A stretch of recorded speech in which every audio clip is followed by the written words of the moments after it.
je suis absent la plupart du temps enfin, pour exposer, parce que je ne peux pas me permettre d'exposer n'importe quoi.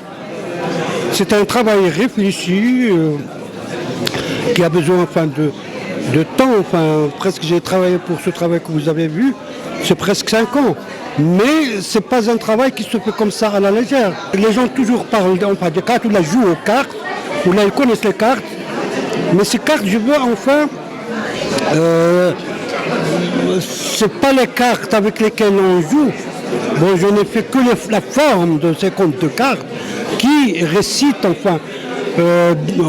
qui récitent chacune est un conte, si vous la voyez. Et la carte, enfin, c'est bon, la carte, ça fait lorsqu'on jouait, on cherchait le bonheur. Voilà, qui parfois ça peut. Le destin peut détourner enfin les choses, c'est comme ça. Je suis parti faire le cinéma à partir de la peinture. Bon, j'ai fait le cinéma, bon, je suis venu, j'ai fait quelques films que j'ai pu parce qu'avec les moyens et tout ça, parce que c'est tellement, enfin, dans notre génération, trouver les finances pour faire des films. Ça, bon, je suis retourné à la peinture. Mais la peinture avec déjà un espace filmique.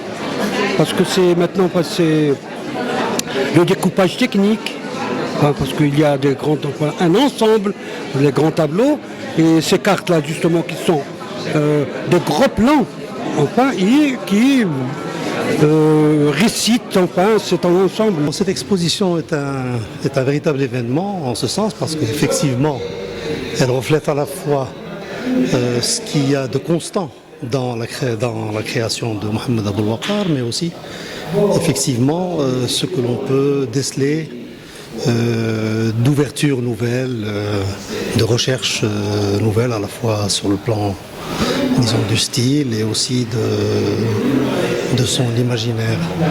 Al-Hallaj, effectivement, c'est la pièce maîtresse de cette exposition, quoique effectivement il y a plusieurs autres œuvres d'une force aussi évidente. On pourrait dire que dans cette œuvre essentielle,